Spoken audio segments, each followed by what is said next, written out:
So I had this tabletop that I was making for another project, and these hairpin legs. Since everyone's stuck at home for the next 30 days or so, you might not have a desk, so here's a quick and easy way to make one that'll work for 30 days using just a screwdriver. Now I realize that this is a coffee table, but like I said, I had this on hand, and you can easily buy these legs in 26-inch length and use them for a desk.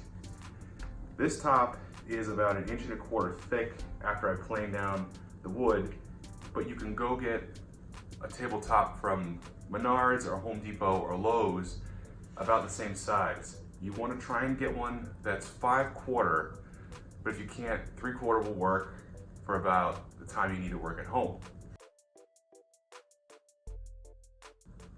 It is really just as simple as getting a screwdriver and screwing on the legs.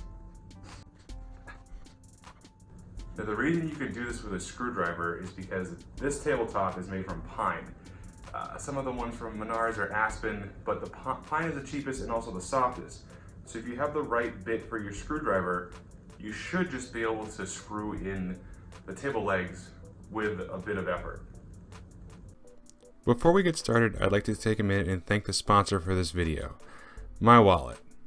I don't have any sponsors, and none of my videos are monetized, so I pay for everything in these videos myself, unless I decide to try and sell it.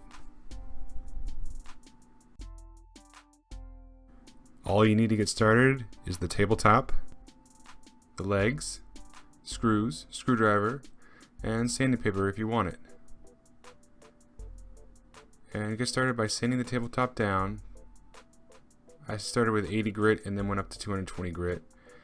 Then it's really just a matter of screwing the legs. It takes a bit of effort, but eventually you'll get there. Get some self-tapping screws. Out there, I really recommend that you get a drill no matter where you live, because it's going to come in handy at some point.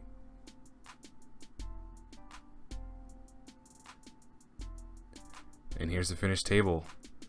It can hold my weight, and I'll have links for everything in the description down below. Thanks.